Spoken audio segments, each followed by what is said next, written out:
Hey friends, tonight we'll start with the medieval royal family, who ruled the kingdom during the day and peacefully floated in different realities at night. So before you feel comfortable, please take a moment to like and subscribe to the video, but only if you really enjoy what I'm doing here. Please tell me in the comments where and when you watch it. It's always fascinating to see people from all over the world join us. Now, dim the lights. Perhaps we could turn on the fan and play some soft background music, allowing us to easily embark on tonight's journey together. When you hear the name Queen Isabella of Castile, you might think of a stern and unstoppable force of political will. This woman unified Spain and funded a perplexed Italian sailor who thought he had reached Asia and made Europe submit. But under her iron-fisted rule and religious fanaticism, Isabella controlled another kingdom. Her private pharmacy is enough to shock and kill a health influencer of the 21st century. Being a queen is very stressful. You have to coordinate the crusades, threaten the nobles and sign treaties. Every day, at least 5 people try to overthrow you before lunch. So Isabella did what any bewildered ruler of the 15th century would have done. She opened her herb cabinet, which was filled with medieval medicines that worked surprisingly well and might have violated the modern narcotic laws of 17 different countries. Take insomnia as an example. Today you are drinking chamomile tea. Isabella, she drank opium tea. This is not a mild bedtime mixture, but a powerful sleeping pill that can make soldiers fall into a coma. For a diplomatic meeting, Isabella's doctor felt a lot of pressure and picked up a marijuana bomb, because obviously, international relations are handled best when your shoulders fit into the throne. The real star in her medical team is Regan. In the Middle Ages, people believed that Mandrake would scream when pulled out of the earth. An excellent logo. It can cure any disease, not so excellent, and even calm the most anxious monarch. Isabella was drinking Mandel's concoct, just as modern people often and confidently do with their ill lotto, only a little afraid of having an angelic illusion in the corner of the room. Then, there is the celestial fairy. Henbane is used to relax the brain. In reality, it makes you so relaxed that your brain briefly packs its bags and leaves. However, doctors insist that it clarifies the judgment. Of course, nothing can sharpen political decisions more than a mild medieval out-minus of mind's body experience. Imagine Queen Isabella, who is reshaping the world map, sitting in her room at the end of a long day, holding a cup of medicinal opium and thinking, perhaps I can govern an empire and ascend to heaven at the same time. The best part is that all of this is regarded as completely normal. No one whispered, "Your Majesty, perhaps this wine's too strong." No, they said, "This can balance your human." This is a medical slang from the Middle Ages, meaning we don't know what we are doing, but this thing makes people dizzy very beautifully. So yes, Isabella conquered the kingdom, set sail, and reshaped the continent, all of which were occasionally floating a few inches above her throne, sipping the strongest herbal cocktail that medieval science could legally blend. If medieval Europe had ever held a competition in which he was most likely to drink what he shouldn't have, King Charles the Bad of Navarre would surely have won by miles and would most likely have received the trophy excitedly while drinking something brewed by the court alchemist. Charles didn't get the nickname Bad Guy because he was evil, because the decisions he made ranged from dangerous impulses to "Sir, please stay away from the potion."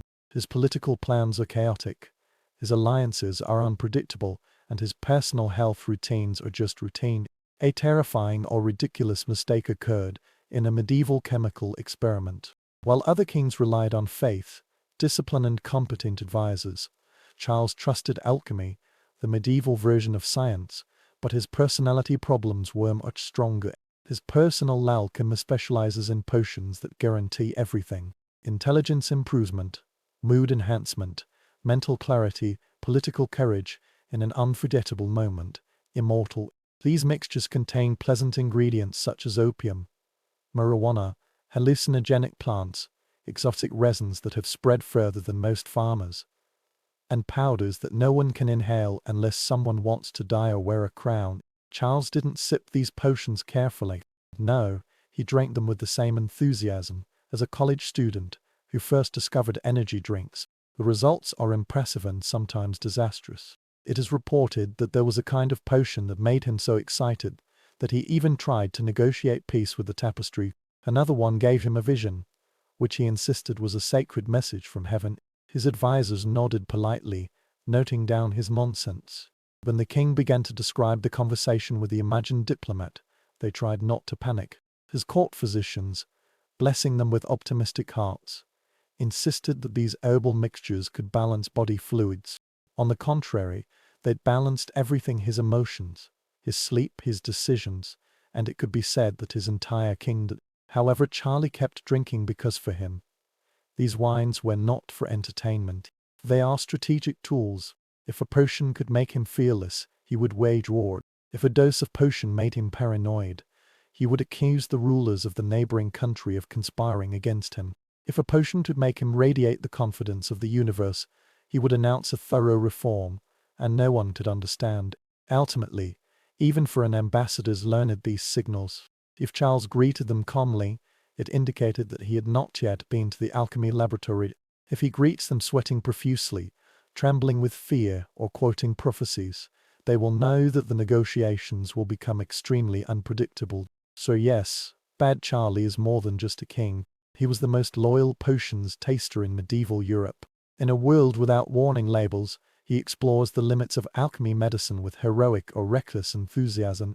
Frederick II, Emperor of the Holy Roman Empire, King of Sicily, crusader, philosopher, falcon enthusiast, and multilingual genius. Basically, this medieval version of the living Wikipedia page has a little Linus-known hobby. His scholars claim that he would collect any herbs or chemicals to boost intelligence, which definitely meant anything in medieval science. Frederick was surrounded by scholars from Europe and the Islamic world who studied astronomy, mathematics, medicine, and most importantly, experimental anesthetics. These doctors carried jars filled with powder, tincture, sesame oil, resin and dried plants, which looked very much like the ingredient list of an ancient carnival. But Frederick was very curious, extremely curious. The other kings asked, "Is it safe here?" Frederick asked, "What if I take two?" His academic advisors, who should have known him better, encouraged his curiosity. In their defense, they sincerely believed that these mixtures opened up a higher level of understanding of thought. In practice, they opened their hearts, conversed with falcons, and imagined angels dressed in suspicious costumes, spending the entire night debating philosophy with those who were sure they had already left the room. Frederick's favorite substances are aromatic resins and herbal vapors used by Arab doctors during surgeries and meditations. These smokes make people calm and alert. If inhaled for a long enough time, there will be a feeling as if the ceiling of an emperor is beginning to breathe. Frederick would sit in these smoke-filled rooms, pondering over law, science, religion, and why his hands look so interesting. No wonder the Pope once called him an anti-minus Christ. He might have smelled the fragrant clouds wafting from Frederick Stenton, thought to himself, that man is seeing God in a way we have not authorized. Frederick also tried some cannabis preparations brought by scholars who insisted that cannabis could improve concentration. To be fair, that was indeed the case, at least until Frederick was so absorbed in metaphysics that he sat in the same room and forgot about the entire parliamentary session. Most importantly, Frederick conducted experiments on his reactions to each substance. He recorded the effects, feelings, emotional changes, and even philosophical insights. This is a diary from the Middle Ages, except that the beginning of each article might be today. I found that time is fake. His court learned to adapt. Frederick walked into a room with a carefree smile like that of the universe. They knew not to mention taxes. If he angrily quoted Aristotle, they would know that he had taken stimulants. If he strolled in leisurely, stroking a falcon and muttering about the essence of existence, well, it was just an ordinary Wednesday. Frederick is intelligent, eccentric, elusive and, sometimes, extremely arrogant. If medieval courts had Yelp reviews, Byzantine palaces would receive 5 stars in terms of atmosphere, lighting and the overwhelming use of incense. No one was more passionate about this fragrant way of life than Empress Theodora, who ruled an empire, survived court intrigues, inhaled enough perfume during morning prayers, and was accidentally projected by starlight. In Byzantium, incense was no small accessory. This is a cultural obsession, and in fact, it is a branch of its own government. Palaces, churches, corridors, royal palaces. Wherever you go, you can see wisps of smoke swirling around, just like the ambient lights in Empire. Theodora likes these rituals. They are elegant, sacred, and sometimes so intense that you forget your own name. It's the scent itself, not the mild lavender spot oil. We are talking about blue lotus resin, a known spiritual active substance. Opium gum used to enhance meditation. Sesame oil injected into the burner as part of the purifying rite. And even incense from Persian Egypt. So powerful pastors need to open the windows. Otherwise they will risk fainting out of their bodies during the worship service. Theodora didn't mean to smoke these to get high. She inhaled it because it was everywhere. This is the breath of the palace. But when the air quality in your palace can be described as fragrant soup, the effect is guaranteed. Imagine Theodora sitting on her throne, receiving ambassadors from foreign countries. They walked into the hall, their eyes brimming with tears, their noses pressed down so hard they could hardly breathe, struggling to hold back their coughing.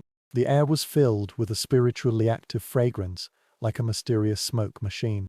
Meanwhile, Theodora, accustomed to his daily life, sat very peacefully on the throne, exuding the aura of sacred revelation. The ambassadors might have thought that the Byzantine emperor was really suspended in the air. Her advisors often report that Theodora has entered a highly perceptive state of mind. The incense was burning around the clock, and the court rituals became even more intense. Some rituals burned so much psychopative resin that the boys in the choir felt dizzy and the monks saw a halo on everything, including furniture. Theodora participated with the composure of an emperor and occasionally received insights from visions or prophecies. Whether these insightful views come from God, genius, or illusory remains an open academic debate. Privately, her bathroom ritual involves injecting herbal steam with anesthetic flowers to relax muscles and relieve stress. If you stare at the palace walls for too long, it might cause the palace walls to breathe slightly. So Theodora ruled an empire with acute political instincts and extraordinary wisdom, but she also spent several years breathing in a kind of incense smoke that was very thick, equivalent to an anesthetic in the Middle Ages. In medieval Europe, if there was anyone who could obtain pleasure in the most unexpected way, it must have been King Philip of France. He would receive the award in a cathedral, surrounded by priests waving incense burners the size of medieval kettles. According to every chronicle who has written about him, Philip the Exposition is famous for many things. He bankrupted the Knights Templar, fought with the Pope, and had an incredible appeal. But what people forget is that Philip spent a great deal of time in the church. None of these were gentle and quiet church meetings. All these were magnificent scenes in medieval ceremonies. And incense was not only present. This is absolutely inevitable. The incense in medieval churches is nothing like the softs and wold you see in modern yoga studios. Oh, no. This is a powerful blend, composed of frankincense, myrrh, Middle Eastern psychopative resin, benzophonation, chestgrass and herbs that occasionally it promotes acrid visions. It is a polite church expression. Sit too close and you will definitely start to see angels tap dancing on the altar. King Philip was not sitting in the back row either. Philip sat for hours on end, right in the middle of the fragrant clouds. Imagine this scene. The cathedral was filled with chanting monks. Sunlight streamed through the stained glass, and thick incense sticks swirled dramatically above Philip's head, as if he were the protagonist of a medieval music video. While everyone else was praying quietly, Philip was inhaling enough aromatic resin to communicate with the Holy Spirit in surround sound. The pastors insisted that the aim was to elevate the spirit. Philip was very serious about this, sometimes even a little too serious. According to the chronicle, Philip was lost in thought during Mass and often entered a highly concentrated state, staring at a point on the wall, as if cracking the W-5 code of heaven. Some diplomats claim that he occasionally gets inspired at ceremonies. Some people also say that when he appeared, he was refreshed and wore a mysterious smile. This is what historians say. Medieval incense hit him like a truck. He often attended Mass, not once a week but once a day, sometimes several times a day. This means that a large part of Philip's royal life was spent in the sacred smoke. The intensity of this smoke was strong enough to calm the camel down. Does he like it? Absolutely. Did this affect his judgment? Let's put it this way, banning the Knights Templar and arresting the Pope were both very bold moves. Perhaps not something a completely sober person would do. So yes, Philip's strategic talent in ruling France, his political ruthlessness, and his breathing system were always filled with sacred smoke. Queen Eleanor of Aquitaine had many identities: political planner, cultural icon, mother of kings, and the undisputed queen who made medieval men extremely nervous. That there is a part of Eleanor's life that is rarely mentioned: her love for wine. And it's not just any kind of wine. Medieval wine, enhanced wine, wine with more herbs added than in the witch's pantry. Medieval wine was not the kind of delicate thing you would gently shake when discussing philosophy. Medieval wine was basically grape juice with a promise problem. It is very strong and hard to predict. Usually, herbal additives are added to improve mood, stimulate creativity, or make you faint, depending on the mixture. Eleanor lives in Aquitaine, the wine capital of medieval Europe. Here, everyone has their own opinions on vintages, casks and grapes. Here, court poets can only perform well in the bottles closest to them. Court records describe the banquets held by Eleanor, where wine flowed freely and was mixed with pleasant additives such as mugwort, allowing the mind to wander to interesting places and occasionally cause concern. The buttocks and rosemary are invigorating. Poppy syrup, ensuring you sleep like a blessed corpse. Hemp seeds soaked in wine encourage poetic creation. A medieval phrase meaning that you are sure to write something dramatic tonight. This is not entertainment. This is court culture. What a cunning excuse. Imagine a court poet nervously performing for Eleanor. She sat there, her golden hair knitted into a garland, drinking a glass of Aquitania, a wine that could knock off the Knights Templar's armor. She nodded slowly, assessing whether the poem was brilliant or if she just couldn't feel her own face anymore. And those travelers also like it very much. They say Eleanor's wine inspired us. This is a medieval code word meaning that we start rhyming uncontrollably as soon as we drink something. Because someone poured too much mugwort into the bucket, the entire poetic movement was born. But Eleanor did not use these mixtures to escape reality. She uses them to formulate strategies. A loose court is easier to control. A creative court will have a better publicity effect, and a diplomat who is slightly drunk is more likely to win the debate. Besides, to be honest, if you married Henry II, you might also need a drink. The fortified wines of Eleanor are not a drawback. It is a political tool, a cultural symbol, and occasionally a spiritual journey. Despite all this, she remained one of the most powerful and astute rulers of the Middle Ages, even though her wine occasionally had the taste of the little dragon. King Louis IX, later known as Saint Louis, was renowned for his piety, discipline, nobility, and charity. Sometimes his spirit was so high that people wondered if he was communicating with angels or merely attracted by medieval herbs. Revealing the plot might involve both. Louis was very serious about religion, extremely serious, pathologically serious. If sanctity were a competitive sport, Louis would win by such an advantage. The Pope will have to start drug tests. But the saints of the Middle Ages did not merely come from charity and the Crusaders. It also came from a mixture of drugs prepared by court doctors, whose treatment method was to stuff sedatives into anything that could move. When Louis felt stressed, it was usually because ruling France in the 13th century was basically a continuous group project, and his doctor prescribed him sedative treatment. The herbal potions of the Middle Ages were so powerful that they could make statues blink. Louis's medical products include poppy syrup, which monks call sleeping pills, but modern doctors would say, please do not operate heady machinery after drinking this. Injecting Via can calm your mind, but it can also calm your ambition and personality, and perhaps a small village as well. The extract of henbane is usually the spiritual truth that opens the heart before the basic motor skills are turned off. The marrant resin vapor burning during prayer was so thick that it made the chapel look like a medieval rock concert. So what was the result? Louis often fell into a trance of deep thought, to the extent that his advisors sometimes had to wave in front of him to determine whether he had received divine revelation or was just extremely relaxed. Historians hold them in high regard and do not refer to their future saints as cures, but rather describe these events as periods of devout dedication. This is the code name given by medieval historians to incense. His intensive prayers often lasted for several hours. He knelt motionless. Half minus closed his eyes, lost in the cloud of resin smoke, praying in a low voice, daydreaming, or perhaps thinking about the recipe.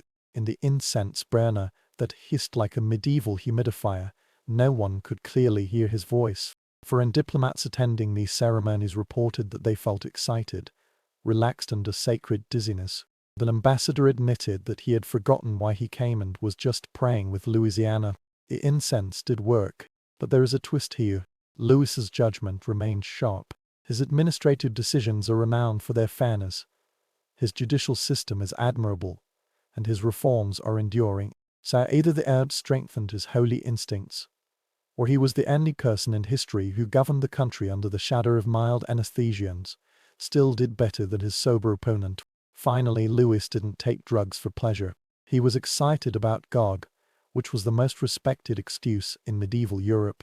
Emperor Basil I was initially a stable boy.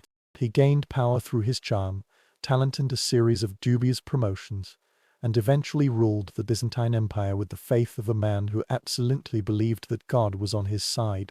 To be fair, Basil often felt like a god, thanks to one of the empire's most popular psychotropic drugs minus Blue Lotus. The Blue Lotus is a fragrant Egyptian flower that has been used in rituals, medicine and high-end social gatherings for centuries. This is what historians say about the most popular mild hallucinatory in the ancient world. Basil liked it very much, not because he wanted to throw a party, but because the entire palace was submerged by it. Incense burner, bathtub, sesame oil, ritual garland. Blue lotus flowers are everywhere. It turned Basil's daily life into a pleasant, floating sensory experience. Imagine waking up one day and becoming the emperor. You walk into your bathtub, where blue lotus steam rises. As you walk past the imperial palace, the blue lotus flowers are fragrant. You are sitting on the throne, and the attendant is waving a fan dipped in blue lotus oil. By lunchtime, Basil was no longer just an emperor. Emotionally, spiritually, and perhaps politically, he is gradually rising to prominence. The chronicler said Basil had a calm composure and a cool authority. Sure, when the air around you smells like an old spa, your brain receives the whispers of floral scents. And worry about taxes. It's easy for you to stay calm. For an ambassador's visiting the Basil court oft unnoticed the ethereal atmosphere there. Politely speaking, the main hall is like a perfume mist machine set to the maximum. Some special envoys left the meeting so relaxed that they forgot to convey half of the diplomatic message. A Venetian diplomat wrote that the audience with Basil felt as if they had met a god in a cloud of perfume. In other words, the smoke hit him harder than expected. Was Basil deliberately looking for these effects? It's hard to say. The blue lotus has a deeply rooted cultural connotation in Byzantine rituals, especially among the elite. In the bathtub, the hot air filled with lotus oil creates a dreamy mist, which is perfect for discussing politics, philosophy, or the next general to be dismissed. But Basil definitely loved this aesthetic. He commissioned perfume and reordered the ritual incense burner. It was reported that he preferred the whole with the fragrance of lotus flowers to the ordinary air. Because when you can breathe in something with personality, why breathe in the boring oxygen? Most importantly, Basil was governed surprisingly well.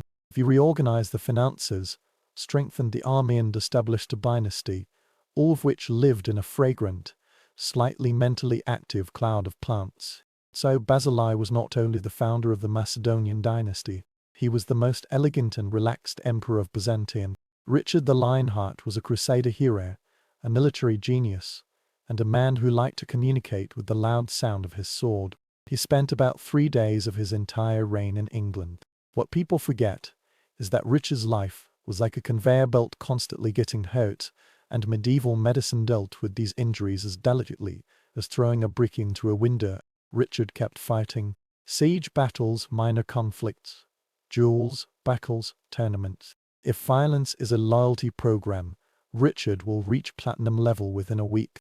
Naturally, he accumulated his wounds like a medieval hobby. Arrows, swords, guns, friendly artillery fire, whatever you can think of. He was hit.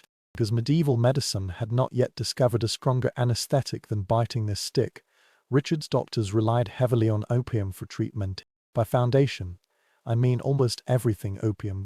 After the war, Richard's medical tent was like a medieval spa, run by someone who had heard of modern pharmacology only through vague rumors. Doctors used large amounts of opium to make syrups, painkillers, ointments and beverages. Richard might have received spiritual enlightenment several times unintentionally. Imagine this scene. Richard lay on the table, bleeding and very angry, refusing to stop giving technical orders. The doctor came over holding a cup. "Drink this, Your Majesty. It will relieve the pain." "Richard, can this also make me invincible?" "Doctor, perhaps not, but you won't tear any more." Even during the long siege, Richard's pain-minus relieving method included poppy wine, which was basically medieval Michel wine, causing hallucination. The soldiers reported that after taking his medicine, the king would sit up straight, calm, composed, and faintly glow, offering brilliant military strategies or occasionally reciting poems on the walls. His most notorious injury occurred in 1999 when he was hit in the shoulder by a crossbow arrow. What followed was medieval surgery, including heated metal instruments, prayers, screams and lucky op-wide sedatives. It is reported that Richard remained astonishingly calm throughout the entire operation, either prove that he is a superman or prove that his oaken dose is sufficient to anesthetize a cavalry. Despite this, Richard's leadership skills remained sharp. He negotiated with the enemy in the besieged city, led the army with astonishing charm, and even wrapped in bandages like a medieval scarecrow could scare the enemy. In fact, Richard did not use these substances for entertainment purposes. He used these weapons because the wars in the Middle Ages were basically about destroying your bones around the clock. That thanks to the most powerful urban medieval medicine, the lion's heart was capable of marching, fighting, ruling, and occasionally floating. Queen Joanna of Castile, better known for her ill-fated nickname Joanna, has long been depicted as emotionally unstable, dramatic, hysterical, or too much for those who write her biography, that the truth is far less insulting and more medieval. Her court physician kept giving her medicated cocktails, which were so powerful that they could calm the choir. Joanna lives under tremendous political pressure. Her husband betrayed her, her father manipulated her son imprisoned her, and half of Europe whispered to her behind her back, just like a medieval reality show. So it was quite natural that her doctor decided to relieve her stress by getting her to relax. In medieval medical terms, it meant using chemical methods to put her on track. Her treatment included opium syrup for emotional agitation, also known as good night, Your Majesty. Sesame oil is used as balsam or placed under the tongue to soften restless thoughts. The henbane team on a shirt can both bring peace and make people realize that the floor has interesting textures. A small dose of solanum nerum is equivalent to the medieval question, what if we accidentally poison the queen? But, in a beneficial way. Even better, Joanna had almost no say. If she cried, they would give her stimulants. If she argues, they will give her another draft. As she tried to explain the complex political ideas, some court doctors nodded gently and said, "Yes, yes, drink this." Joanna, on the other hand, is smart, articulate, exhausted and usually very cooperative. Chroniclers later described her as emotionally unstable. But to be honest, if you spent decades being forced to take medieval anxiety drugs, isolated from your children, and surrounded by political vultures, you wouldn't be walking around like a peaceful Disney princess. Imagine her daily life. Joanna sat by the window, feeling frustrated about her situation. A doctor hurried over, holding another dose of medicine in his hand. "Your Majesty, this will calm you down." "Joanna, my nerves are fine. I need constitutional authorization." "Doctor, yes. Yes, drink the potion." A few minutes later, Joanna calmed down. It's not about being happier or healthier, but about being calmer. because the mixture she drank was roughly equivalent to being knocked down by a very polite elephant. Tragically, the calmer she was, the more men around her claimed that she was not fit to rule. Joanna wasn't angry. The court took advantage of her silence to prescribe medicine to her, causing her to be forgotten. So yes, she lived in the midst of medicine for a while. It's not because she wants to do so, but because the political system likes her to do so. King Henry IV of England had a big problem. He couldn't sleep. It's not just me who stays up very late to suffer from insomnia. This is insomnia in medieval kingdoms. The king stared at the ceiling for 8 hours, thinking about rebellion, unpaid soldiers, and whether God was angry with him personally. Whether lucky or unlucky, Henry's doctors were determined to help him. Medieval doctors believed that when the brain couldn't rest, you had to use a powerful substance strong enough to destroy a cathedral to make it rest. So Henry was given a rotating menu of medieval sleeping pills, including poppy milk, a thick mixture of white opium that monks described as a blessing, while modern pharmacists would say, please never drink this. Mandel wine is made from a tree root that is said to scream when dug out. This is an important indicator of drug safety. Sleeping pills can make you have calm dreams, chaotic dreams, and occasionally stop dreaming because you directly enter an unconscious state.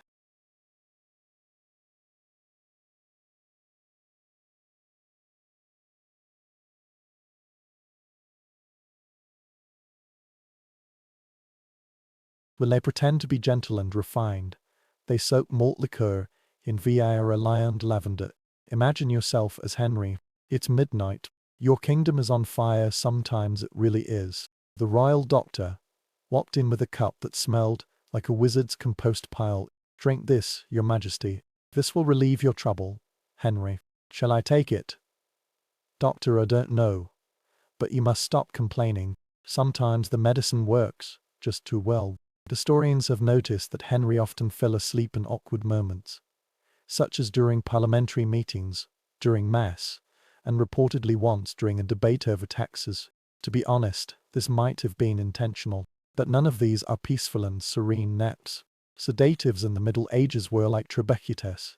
Henry would recover from a fully conscious state to a lying position within seconds. But when he woke up, he was groggy, confused, and faintly glowing due to the residue of herbs. His sleep problem will only get worse as he grows older. Stress, illness, and politics turned Henry into a person who almost lived on drugs. Every new rebellion means a new dose. Every new political disaster means a stronger mixture. His doctors responded to the national crisis by stirring the medicine more quickly. Ironically, Henry was not a weak ruler. He is capable, strategic, and highly effective. But insomnia made him capricious and irritable. At night, he often paced back and forth in the hall, just like a ghost wandering in his own castle. Yes, Henry IV spent most of his reign in a state of exhaustion and confusion. A king who ruled England was like a prescription sleep grenade in the Middle Ages. Queen Catherine d'Avalia, the mother of the 2LDA dynasty, unexpectedly initiated half of the future royal drama in Britain. She had a consistent stress management method, fumigation therapy, rather than the mild eucalyptus mist you see on modern masts. No, Catherine preferred the medieval version, which was basically sitting in a small heated room, slowly boiling in psychopative steam. Fumigation rooms were very popular among the elite in the Middle Ages. Their aim is to purify the body, calm the mind, and ease emotional imbalance. In fact, their function is like a herbal heat box designed by someone who has never heard of the word ventilation. In Catherine's room, cannabis resin, opiate oil, furry smoke, and all kinds of mysterious royal herbs were burning. The doctors swore that these herbs were medicinal, although no one can explain why everyone bumps into the door frame when leaving the room. Imagine that after a long diplomatic disaster, Catherine enters the conference hall. She sat gracefully, like a queen, ready to relax. The waiter closed the door, which was tighter than the wallet of a medieval tax collector, then light the herbal mixture.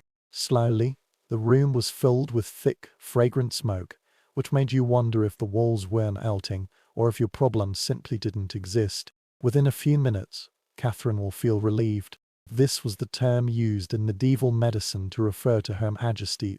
You may not feel anything for at least 2 hours. Heard Octa wrote affectionately how the smoke relaxed her humor, loosened her uterus, and liberated her thoughts from sadness. In other words, we invented aromatherapy, but accidentally turned it into an anesthetic. Sometimes the court attendants had to escort Catherine out because she had stayed for too long and began to think philosophically about the furniture. Tekonica politely pointed out that after the fumigation, the queen spoke very gently and thoughtfully, which was a very diplomatic way of saying that she was definitely flaunting. Even the ambassadors have noticed. A Burgundy envoy described Catherine's presence as calm, bright and somewhat unstable. Another one wrote that talking to her felt like having a conversation across a warm cloud. These people are not poets. They just survived second-hand exposure. But the most interesting detail is that fumigation is to maintain the romantic vitality. Yes, that's the kind. Hidden that Catherine secretly married Tuberand, then had a new royal bloodline. Some might say that the effect of the smoke was a bit too good. Therefore, although Catherine Evil la ruled gracefully and left behind a dynasty, a large part of her emotional stability came from sitting calmly in a room filled with herbal smoke, which was enough to calm the Archbishop of Canterbury. King Alonso I of Castile, historically known as the Wise Alonso, was given this nickname not because he acted wisely, but because he had scholars, astrologers, translators, poets, magicians, and anyone else who could teach him, whether it's astronomy or how to brew a day's herbal tea in the basement of a palace. Alonso believes that knowledge comes from three places: box heaven, drink whatever his court philosophers gave him. The scholars in the Middle Ages preferred to conduct experiments with consciousness and alter herbs for research. Alonso became a fortunate royal volunteer for half of the intellectual science projects in Iberia. His court brewed a mixture made of muggles, which astrologers used to open up their minds about the stars or make you feel that the constellations were winking at you, because Alonso believed that this could solve the mathematical mystery. Lee Lotus and Barawana Team Inish shirts are very popular among Andalusian scholars for inducing a meditative state. The injection of myrrh and cinnamon was originally intended to stabilize body fluids, but mainly to temporarily prevent Alonso from standing up. If you walk into Alfonso's palace on a typical night, you will find a group of scholars sitting cross-legged on cushions, passing scrolls and herbs in the same proportion, while Alfonso is taking detailed notes as if preparing for an exam assigned by God. He takes drugs not for fun, he is taking drugs for research. Imagine that he is listening to a scholar describe a new mixture of herbs. Your Majesty, this can stimulate the insight of the star realm. Alonso, finally, there's something that can help me rewrite the code. He did rewrite the code, the most influential medieval legal work in Spain, Seat Parted Us, developed in this era when mysticism was prevalent. Some of these laws are so philosophical that you can clearly see that someone is sipping herbs when drafting them. Alonso was also very devoted to the study of astrology. He often held night meetings under the starry sky, usually after drinking visual wine, which was strong enough to make anyone think they understood the movements of the planets. To be honest, his planetarium is astonishingly accurate, proving that either the herbs were effective or that medieval Spain was purely a result of chaotic genius. Fuentes described Alonso as being deep in thought, highly concentrated and sometimes lost in deep thought for long periods of time. The king tried another experimental tea and is now communicating with Jupiter. But the problem is, Alfonso is excellent. He wrote poems, commissioned translations, developed science, unified the legal system and preserved ancient wisdom. He just happened to do so when he was wandering on the edge of consciousness occasionally. Empress Irene of Byzantium had many identities. A shrewd politician, an occasional usurper, turns a blind eye to the fanaticism of his opponents. But she was also a woman who spent too much time being surrounded by incense. Her entire reign was like being spent in a perfume mist reservoir. If you have ever walked past an overly enthusiastic incense burner at a festival, imagine this. But this is an imperial policy. The religious and political life of Byzantine revolted around the incense used in rituals. Irene takes these ceremonies very seriously. Her alt burned mountains of things: frankincense from Arabia, myrrh from Ethiopia, chest grass, benzophonation, resin from distant mountains, and depending on the ritual, there are also herbs renowned for enhancing eyesight. In the 9th century, visual enhancement was a term used to address Your Majesty. You might see God or something similar to him. When the ambassadors visited, Irene made sure they saw a thick cloud of smoke, so thick that it could cover the entire infantry unit. Diplomats entered her main hall, blinking their eyes and coughing politely, trying their best not to trip over the furniture they couldn't see. Meanwhile, Irene sat perfectly at the center of this fragrant hurricane, like a serene, faintly glowing god. The chronicler described her as radiant, energetic, calmed beyond the worries of the mundane world. Yes, this happens when you spend the whole day in incense that can paralyze half of your nervous system. The way she deals with political pressure might be like a gemstone client handling a scalding stone with quiet compliance and a slight hallucination. The atmosphere in her private chapel was even more tense. Irene enjoys long prayer meetings, including the monks chanting, candle-lighted more than just the fluttering incense burner. They spewed out smoke specially designed for you like volcanoes. The priests waved their censers in a broad arc, filling the entire room until theology became a full minus-body experience. The monk wrote that Irene's prayer was accompanied by visions. Depending on how much resin they burned, these visions might include angels, saints, or even talking mosaics on the wall. No matter what she saw, it must have been inspiring, because Irene later made some bold political decisions, including blinding her son to ensure her power. All we can say is that the incense itself cannot be blamed, but this surely won't harm her sense of the dramatic timing. Her bathing ceremony was equally fragrant. The heated room was filled with herbs, generating the strong steam. Sometimes the waiters needed to take a break to avoid going astray. So yes, Empress Irene ruled an empire with cunning faith and unwavering imperial authority. She still ruled in a fragrant cloud large enough to make a cathedral float.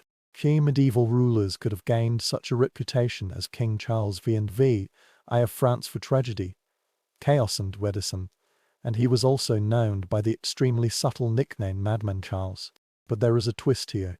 His notorious instability not only stems from illness, but also from the court doctors constantly injecting him with large amounts of drugs, just like a medieval Bart skipping the restraint cart. When Charlie began his reign, he was relatively stable, intelligent, charming, untapeable. Later, he suddenly had a mental breakdown while marching with the army. One moment he was formulating a strategy, and the next he began to attack his knights because he believed they were fraudsters sent to kill him. The weariness of the Middle Ages is no joke. Naturally, his doctor responded to him with their favorite solution: Your Majesty, you need more herbs. When medieval doctors talked about herbs, they were not referring to chamomile. Charles was injected with a small amount of solanum mirum, which was already a danger signal. In the 14th century, no dose of nightshade should be called trace. Elixirs are believed to calm the storms of the mind, although they can also cause mild paralysis and hallucinations. Poppy syrup can be consumed as casually as tea. When he's excited, marijuana resin will burn in his room, narrand resin vapor, because if it worked for the priest, perhaps it also worked for the most nervous king of France. The intention is noble, the results were mixed. Imagine Charles pacing through the palace in the play, convinced that he was made of glass. Yes, he sincerely believes this. The waiter tiptoed beside him, carrying a bottle of steaming hot herbal mixture, the smell of which was strong enough to make the choir boy faint. There is even a rule in the palace. No one was allowed to touch him suddenly because he was afraid that he would break. His servants surrounded him as if he were an anxious chandelier. Now, when this fragile mental state is combined with continuous doses of medieval sedatives that would make modern psychiatrists faint, you will see a king floating in reality like a balloon, with someone forgetting to tie it up. However, Charlie also has moments when he's clear-headed. During those rare times, he expressed a heart-wrenching awareness of his illness, that at the moment he showed signs of pain, his doctors promptly prescribed him another potion, which was sure to bring him back to consciousness and had an effect closer to "please lie down and don't fall." His illness is real. His pain is immense. But these treatments often make things worse. In the final days of his life, Charles V. did not rule France. just like floating in it, wandering between madness, medicine and the kingdom, praying that he would no longer walk barefoot into the yard. This concludes our list. A king living in a haze not entirely caused by himself. Flaminian's life began in a place far away from the marble villa and the marching legion. He was born of the Che Rush I, a forest people whose world is composed of rivers, oak forests and warriors who believe that freedom is so sacred that they are willing to sacrifice for it. At Rome, as always, had different ideas. At the end of the 1st century AD, the empire expanded to Germania, and peace was often accompanied by the signing of blood debts. The prince of the tribe was taken to Rome as a hostage, rather than a prisoner in shackles. No, the control of the Romans was much more elegant. These children were raised in the capital with insurance policies to ensure the rules of their tribe. Yamin Niam is one of them. Imagine that when you were 8 years old, you were taken away from your home and watched your mother disappear behind a tree under the escort of Roman cavalry. You're not in shackles, but you know very well that you won't be able to go home in the short term. For the Romans, this was not cruelty but strategy. If this boy were Roman in taste, loyalty and ambition, he would return as a collaborator, with a German body but a Roman mind. In Rome, Armenia studied Latin, philosophy, law, and the subtle art that was useful for an empire that regarded its people as uncivilized. He had dinner with nobles, studied under generals and observed how power was generated, commanded and executed. He was not treated as a barbarian. Ironically, he was treated too well. Rome ensured that its hostages lived comfortably, were educated and flattered, because comfort is the softest chain. However, even if he had absorbed the tactics and etiquette of the Romans, this contrast must have caused him pain.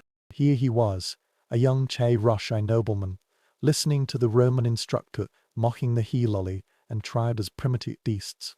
The same tribe, in order to avoid extinction, held their children hostage. These tribes still murmured the name of Yarminus at the winter banquet, not sure if he was still alive.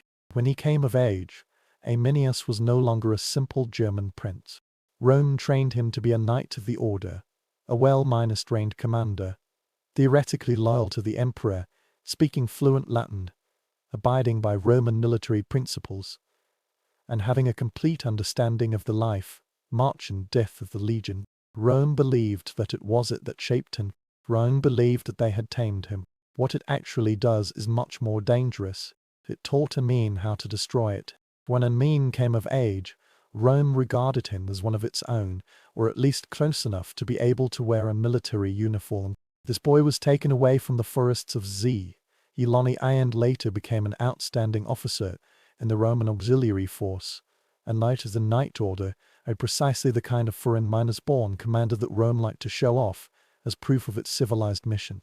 A-, dressed in a Roman cape and holding a Roman sword, fought side by side with those generals who believed he admired everything the empire represented. To be fair, Rome gave him power, real power. As the commander of the auxiliary cavalry, Aeneas participated in the battles along the Danube, suppressed rebellions, and fought against enemies whose names were not yet known, testing his skills. He learned how legions were deployed in the open fields, how Roman engineers reinforced camps at night, how officers delivered orders, and perhaps most importantly, how confident Roman commanders would become when facing those they thought were inferior to them. Every victory of Rome taught a mean to read something. Every battle honed his instincts. He even obtained citizenship and the long-awaited title of knight from Emperor Augustus. The honor badge that the Romans would kill for looks like a typical representative of assimilation from the outside. A barbarian has become a Roman, a success story of imperial ideology. He could sit at a Roman banquet, quote the words of a Roman poet, and command his soldiers, with no one questioning his loyalty. But Rome made a mistake. They thought that Aeminian had forgotten where he came from. During his tenure, he heard whispers from the northern border that Rome had strengthened its control over Germania, that tribes had been humiliated by corrupt rulers, and that land had been divided into provinces before anyone asked the locals. Rome did not regard these tribes as allies. It regards them as unclaimed property. What followed were axes, forced disarmament, and puppet chieftain territories. For Augustus, Germania was another trophy waiting to be annexed. Aeminius. It still homed. So a double life began. During the day, he rode horses with Roman officers, smiling and pretending to be loyal. In the evening, he would weigh up everything that Rome had taught him, not as a lesson to serve the empire, but as a tool to destroy it. This irony is almost poetic. The training in Rome did not Romanize the Aramaic. It weaponized him. He is now a soldier and he knows to worlds the discipline of Rome and the wrath of Germany. It wasn't long before the Romans realized that this was the most lethal combination. When Arminian finally returned to Germania, he did not come as a wandering exile, but as a highly meritorious Roman officer, the kind of person who was welcomed with open arms by the governors, who expected loyalty and obedience. However, as soon as his boots set foot on the forest soil of his hometown, he felt the gap between the polished marble of Rome and the primitive land of the Trine. Germania was knottle and that would yield easily. These two rivers are the same. The oak forest whispered as always, but beneath the familiar scene, there was a tense atmosphere, sharp enough to be savored. Rome promised to form an alliance. What the tribe gained was occupation. The Roman governor Publius Quintilius Varius believed that his position was not to manage but to rule. He levied taxes, which was a strange concept to those tribes who believed that wealth was measured by honor rather than money.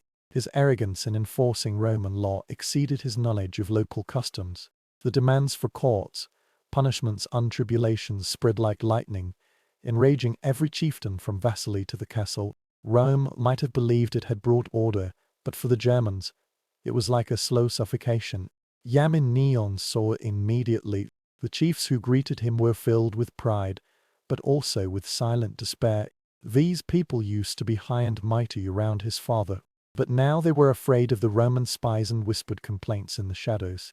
They asked Amin what he had seen in the capital. Was Rome really unstoppable? His resistance hopeless? His answer was cautious and restrained, never revealing the flame that had already flared up within him. Varius, who was blindly complacent, admired Aeminius. This is a German who can speak fluent Latin. He has participated in Roman battles and is familiar with Roman discipline. In Varius' mind, Aeminius is a treasure, a bridge between different cultures, and someone who can help soothe the people of this region. He had no idea that Arminius was studying him, not out of loyalty but out of calculation. For Arminius knew things that the Germans were still reluctant to admit. Rome did not negotiate. Rome absorbed. Today is about taxes and courts. Tomorrow will be generation after generation of disarmament, forced conscription and hostage taking. His people can only struggle to survive. Germany needs a leader, not a diplomat, not a negotiator, but a strategist, someone who understands Rome from within.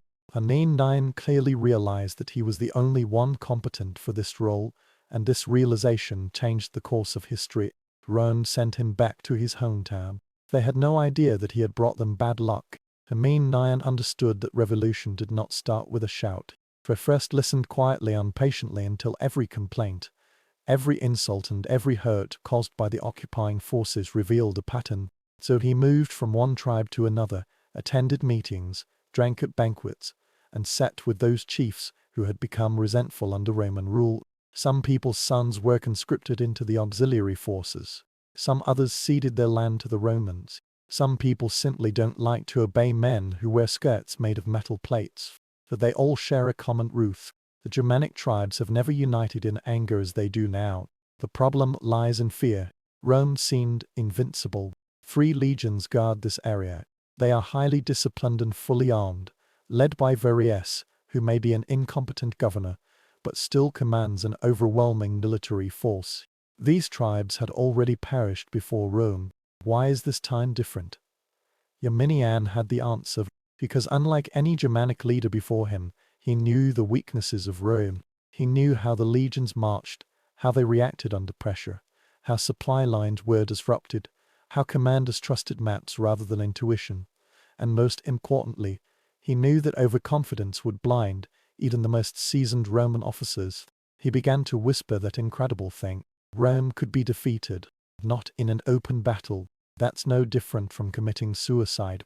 But in the forest, trees are surrounded and cavalry becomes useless in the mud. The thick armor turned the soldiers into tottering statues. In the narrow pass, The legion could not be deployed in a perfect formation. Germania was more than just home.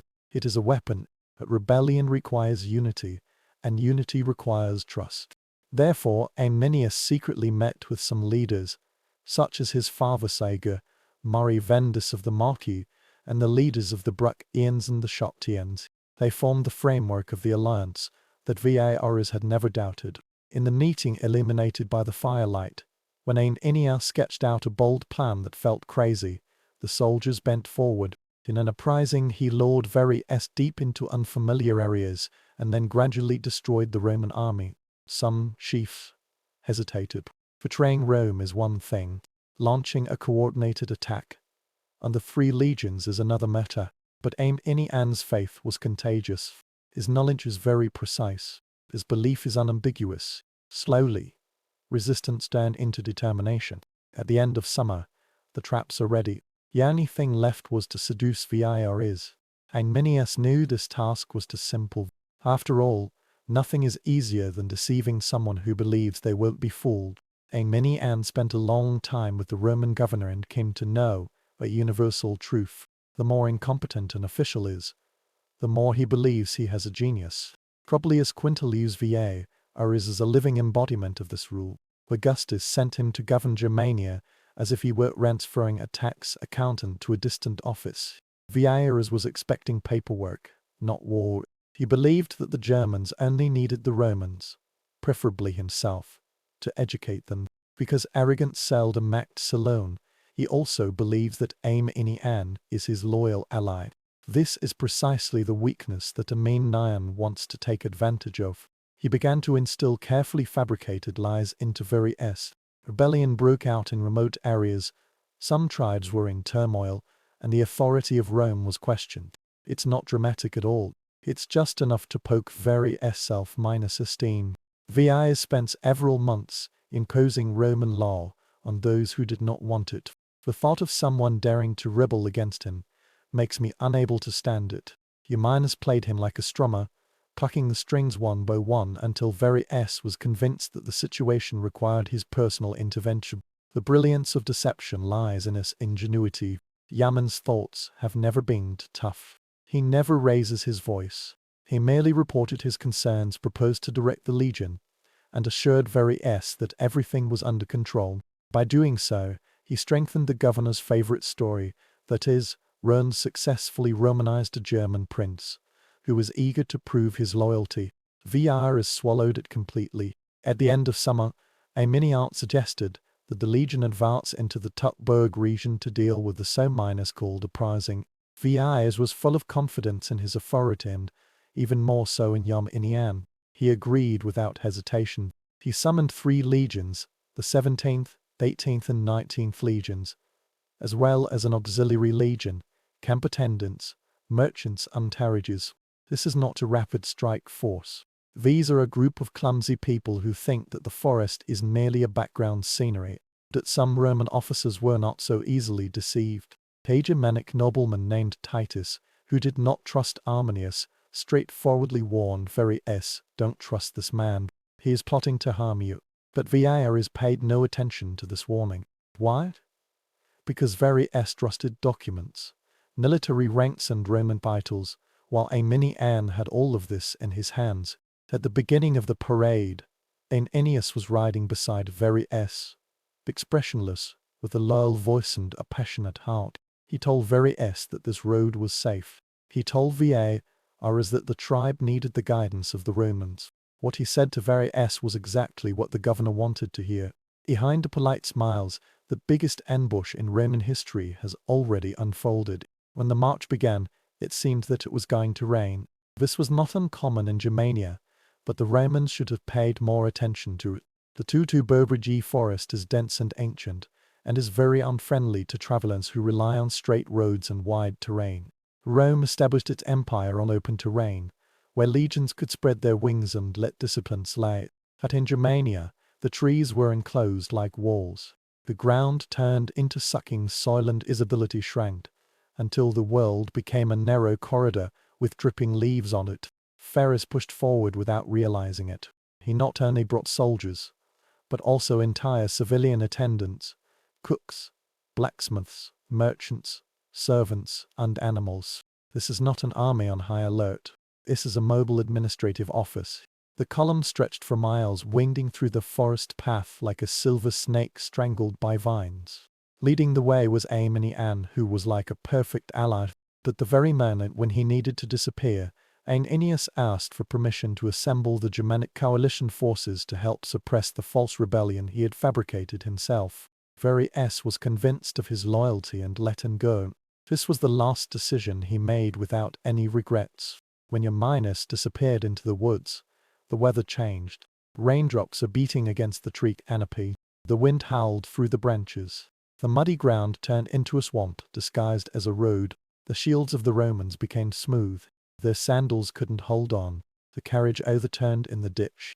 The soldiers attempted to maintain their formation on the impassable terrain, and their cohesion subsequently collapsed. The Germans have no better stage than this. Warriors from multiple tribes hid behind branches, trenches and natural ridges waiting. Yamini and personally convened secret meetings for several months. Their bodies were painted in color, their weapons were ready, and the years of humiliation under Roman rule made their anger even more acute. They watched quietly, allowing the Romans to sink deeper and deeper into the forest, more and more vulnerable, deeper and deeper, and could no longer escape. Varys still believed that he was heading towards a small scale rebellion. He doesn't know that resistance lies behind him, above him, and around him, somewhere in the dripping green maze. Aeneas raised his arm, a signal he had been waiting for years to send. The forest held its breath. The Romans advanced blindly, while the Germanians were preparing to attack. The first offensive was not a large minor-scale military conflict. That sound was like a scream, sharp and ruthless, reverberating among the falling branches. After a while, a row of spears shot out from the treetops and pierced into the Roman column. People broke down before they even figured out what was going on. The cry of war burst out in the forest, bypassing logic and hitting the backbone directly. Germania had been waiting for this moment for decades, and it broke free from its shackles like a storm. The Romans, who had received field combat training, fired with each other to form teams, but the terrain betrayed them. The centurions shouted loudly for order, but their voices were drowned out by the howling wind and the torrential rain. A shield is of no use against a javelin thrown from above. The sword was too short to reach the enemy. With a swing they vanished into the woods. The forest is not a battlefield. That is an execution room. The warriors of Yarmininus attacked from all directions. They appeared as fast as they disappeared. A small group of people charged forward to attack and then retreated before the legion could react. Others targeted officers and cut off command before stabilizing the front line. Varys looked around and saw vigorous trees everywhere. Shadows flickered, sword blades flickered, and the enemy's attack vanished like a ghost. The carriage overturned and blocked the narrow road. The horses were in a panic and trampled on the soldiers. The supply mules broke free from their restraints and scattered in the forest. As the chaos spread, the rain grew heavier and heavier, turning the ground into a quagmire and trapping the Romans' sandals like a trap. Discipline, the most powerful weapon of Rome, transformed into groups of fearful people fighting in isolation. Varys attempted to regroup and demanded the establishment of a solid camp, but it is almost impossible to build a defense in chaos. While the Romans were digging trenches and building makeshift walls with shields and ruins, the Germanic warriors continued to harass them, throwing spears at the half-miners built camp until night fell.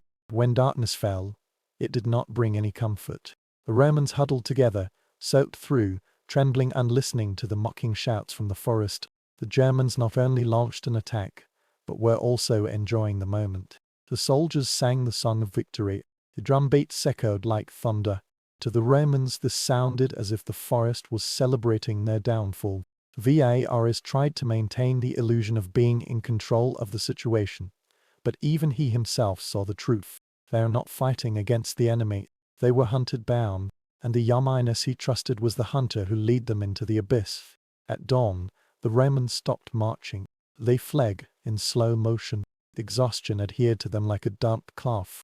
The makeshift camp behind them didn't look much like a military fortification, rather, it resembled the ruins of a disaster site. Varus tried to restore order, but his voice lost its authority. People did not regard him as a general, but as someone who led them into nightmares, but had no idea how to get them out. Meanwhile, Euminus returned to his soldiers, and no longer concealed his loyalty. His calm Roman appearance was gone forever, replaced by a Germanic war leader whose understanding of Roman tactics now guided him to destroy 3 entire legions. He divided his troops into flexible squads, each of which was assigned to the throat of the Romans' escape route. Every canyon, every slope and every bend in the forest has been pre-minus selected. Germania itself had become a trap, and the designers of this trap were very clear about how the Romans' formation needed to move and how to prevent them from moving. When the Romans attempted to advance, the road narrowed and turned into a ridge, flanked by steep cliffs on both sides. The next huge wave will come right here. The Germanic warriors toppled huge rocks, cut down trees, crushed the troops and blocked the retreat route. The javelins fell like raindrops again, but this time the Romans were too crowded to control their shields. The soldiers fell into the gullies, slipping in the blood-stained mud, and screams echoed in the chaos. Varus ordered the legion to break through, that his order turned into panic. The 17th regiment was first thrown into chaos. Its eagle flag, the soul of the legion, was lost in the chaos. When the Roman legions lost their eagles, it usually meant the total annihilation of the entire army. Here, this is just the first omen. Next, the 18th Legion collapsed under the relentless attack from above. The entire army was trapped on the slope, unable to climb, fight, or escape. The Germans launched a fierce attack, and years of humiliation made it even more intense. Every blow was a rejection of Roman rule. As for the 19th Regiment, it was surrounded, cut off and gradually strangled by a series of ambushes. A legion trained to fight in the wilderness has now fallen apart and died, scattered in the dripping forest. Every tree has turned into a spear, and every shadow has become a killer. Varus realized that what he had lost was not only the battle, but also the illusion of the empire's invincibility. Among the remains of soldiers and armors, a truth enveloped the survivors like a shroud. This is not rebellion. This is retribution. By the 3rd day, the Tutberg forest had turned into a cemetery. The Romans were not merely defeated, they were erased. The 3 legions that were once the pride of the empire no longer exist. Their eagle flags vanished into the soil and trees. Their officers were scattered among broken equipment, crushed carriages and corpses half-minus buried in the swamp. Amidst the chaos, Varus realized the severity of his failure and resolutely committed suicide, choosing death over the humiliation of being captured. It is said that when the news reached Rome, Emperor Augustus or his Roman shouted, "Varus V, return my legions to me," that there is no legion to give back. Euminus did not win the single battle. He tore open a gash in Roman history that could never be fully healed. For the Germans, this victory was earth-shattering. The tribes that had once quarreled over the pasture suddenly united triumphantly. Euminus is hailed as the liberator. He accomplished what everyone thought impossible: humiliate the world's most powerful military force. The forest where the ambush took place became a sacred place. It has proved that cunning and courage can overcome the arrogance of an empire. However, victory also has its burdens. Euminus is no longer a simple military commander. He is a symbol, and symbols attract opponents. Some chiefs were worried that he wanted to become the king, which was exactly what the Germans had always despised. His uncle suggested that he had long been hostile to him, reported him to Rome many times, and encouraged internal opposition. Political rifts are beginning to resurface. The tribal chiefs who once united to fight against Varus have now resumed their old grudges. Their provisional alliance disintegrated under the weight of personal ambition. Although Rome was wounded, it did not collapse. Germanicus was a renowned general and the adopted son of Emperor Tiberius. He launched many battles to avenge the disaster at Fort Toot. He defeated Aeneas in several public battles, retrieved some of the lost eagle flags, and proved that Rome still had teeth. But even the Germanic necks could not completely conquer Germania. This land is too desolate and the tribes are too scattered.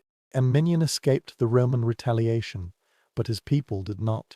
His power frightened the hostile nobles, who saw the shadow of monarchy in him. In 21 AD, they assassinated him. A liberator is not killed by the invaders, but by the leader who fought for his liberation. Yom Ini, and died at the age of only 37, but his legacy has been passed down. This person stopped Rome and ensured that Germania would never become a Roman province. In 221 BC, the Qin and Shang dynasties finally unified the warring states period. They were not content with merely ending a few centuries of bloody conflicts. He wants to reshape China, its laws, its infrastructure, its identity, its boundaries. He hopes that these borders will remain quiet. However, the northern border shows no interest in cooperation. Beyond the farmlands and newly conquered towns are the steppes, where the new cavalry of the Xiong army, riding like the wind, the invaders who appeared and disappeared before the infantry formed an army, and the enemies who refused to recognize the concept of fixed boundaries lived. For generations, these northern nomads have been harassing Rao, Yan'an, China. Their cavalry could travel long distances within a day, burn down settlements and plunder livestock. Since the first emperor ruled a unified country, he had no patience with an enemy who did not respect the city walls and those who built them. His solution was ambitious, ruthless and astonishingly large minus scale. He ordered the connection and reinforcement of the old border fortifications built by the defeated countries. The once scattered defense lines will become a continuous barrier spanning mountains, deserts and wilderness. This idea is not entirely new.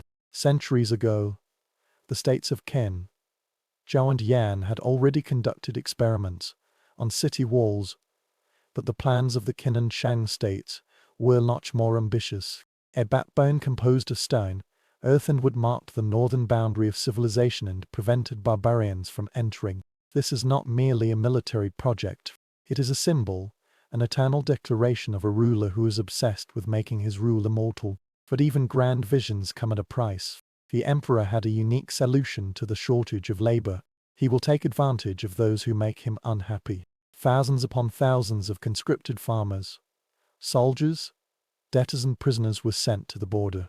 Many people were punished for criticizing the imperial reforms, not paying taxes and even having a connection with those who have offended officials.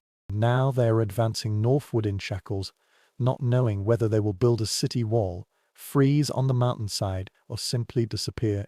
Qin Shuang's architect assured him that it could be done. His generals assured him that it was worthwhile. His officials assured him that the people would obey. So this project began. This is a great undertaking aimed at consolidating an empire, defining a civilization, and leaving behind a monument that will live longer than all those who have come into contact with it. For many people, this monument will no longer be a wall but a tomb. He ordered to build the Great Wall spread throughout the newly unified empire like the winter wind, cold and sudden, making it impossible to ignore. Imperial officials appeared in the village, holding wooden signs with names, quotas and penalties written on them. Men aged between 15 and 50 are required to serve in the military. Farmers were driven out of their fields, artisans out of their workshops, and soldiers out of their military camps. Some people went there willingly. They believed in the emperor's promise to strengthen the border. Most people go because refusal means death. Chinese laws are notoriously ruthless, and the Great Wall was built on such a ruthless foundation. For many families, the moment of conscription is like a funeral. The mothers watch their sons leave, knowing that even experienced soldiers dared not set foot on the northern border. The wives stood in silence, not knowing if their husbands would come back. The emperor's decree did not distinguish between the innocent and the unfortunate. Even those accused of minor violations, tax arrears, unregistered tools, and disrespect for local officials will be labeled as laborers and sent to the worst construction sites in China. Convoys composed of captives, peasant sons soldiers stretched continuously on the roads of China. Thousands of people marched in neat formation, and the supervisor shouted orders loudly. They only brought some basic tools. Willow baskets are used to hold soil, rough chisels to hold rocks, and wooden poles to hold scaffolding. When they reached the border, there were no hotels, no warm shelters and no neat barracks waiting for them. On the contrary, what they saw were uneven slopes, barren deserts, and fierce winds that seemed to be ripping the flesh off the bones. Work began before dawn and continued until the stars returned. Supervisors enforced discipline with whips and sticks. There was very little food, usually only millet, and water had to be drawn from a distant stream or melted from snow. The fallen worker has time to recover, but only a few minutes. The emperor demands speed, and speed demands sacrifice. However, within the cruelty, there is a strange unity. Soldiers who once served in hostile kingdoms now carry stones side by side. Criminals are working beside farmers who have never broken the law. Under Chinese rule, everyone is equal in one aspect. No one is allowed to stop working. When the first batch of foundations took shape, the workers realized something that made them feel colder than the north wind. This is not a temporary project. This is their life now. For months, years, or no matter how long their corpses have survived, this wall keeps rising, and the people who built it disappear within it. The northern border is nothing like the fertile heartland left by the laborers. There are no familiar terraced fields, nor the gentle rivers meandering through the valleys.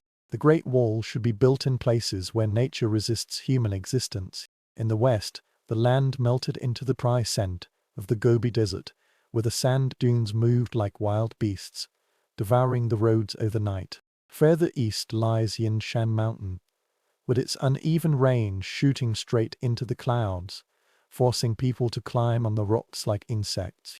Elsewhere were merciless plains, with new scouts patrolling, observing the buildings from a distance with indifferent curiosity. For laborers, the border is like exile. Winter came very early, and the ground was covered with snow that had never completely frozen through.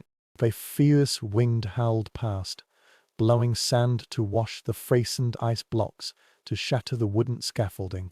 On some days, people work wrapped in layers of woven grass just to prevent their skin from freezing.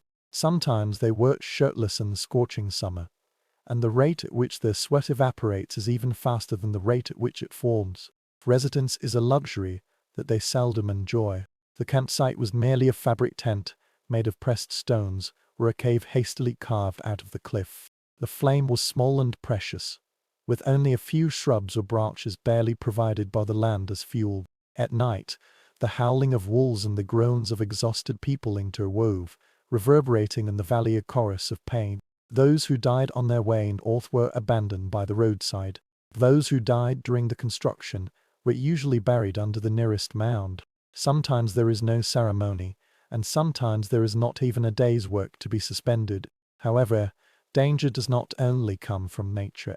Tai Ungu lurked on horseback like a shadow, watching the progress of the enemy's new barrier.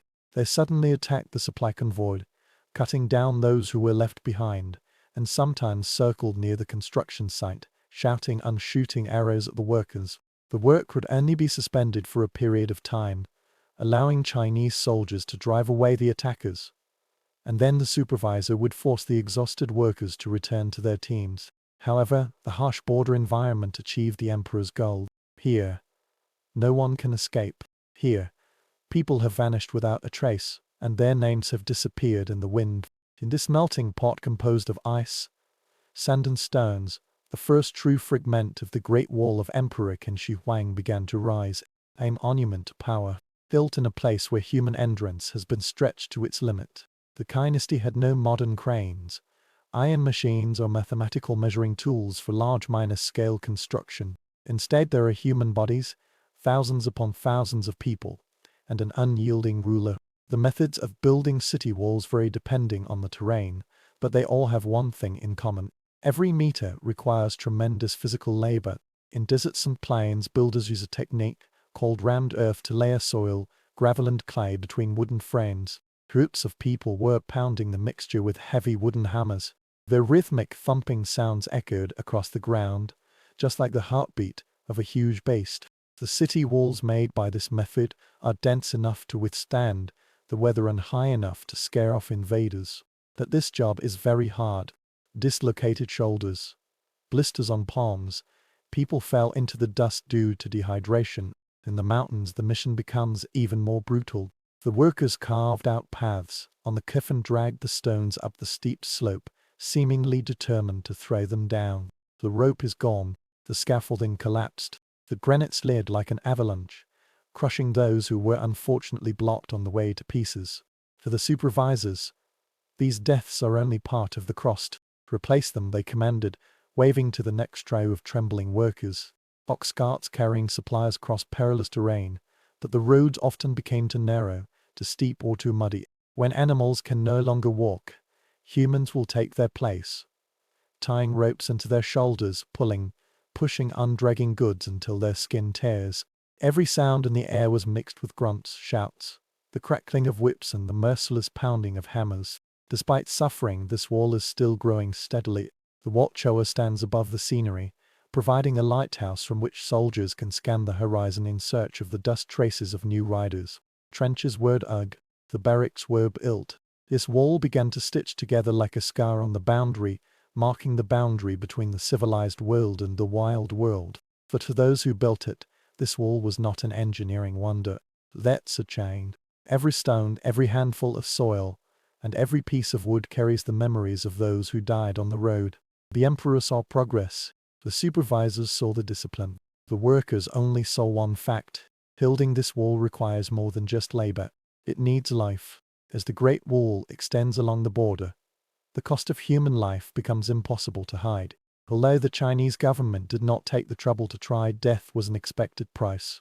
Officials meticulously record supplies, tools and measurement data, but they seldom record the number of deaths. A man fainted due to exhaustion and was replaced before his body cooled down. A person buried in a landslide became part of the earthwork project. Diseases spread at an alarming rate in the camp, including descent fever, frostbite and untreated wound infections. For many workers, the possibility of survival is smaller than that of death. Food shortage is a common occurrence. The border could not sustain a large population, and the empire was also striving to transport sufficient grain over long distances. When the supply is insufficient, the soldiers eat first, the overseers eat second, and the workers eat last, if there is any surplus. Some workers cook the grass into bitter soup. There are still some people who bite their belts, deceiving their bodies and making themselves think they have been fed.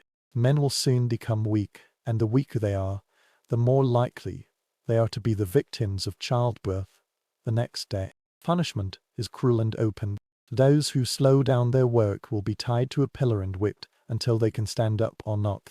Those accused of vandal, disobedience or attempting to escape will be executed on the spot.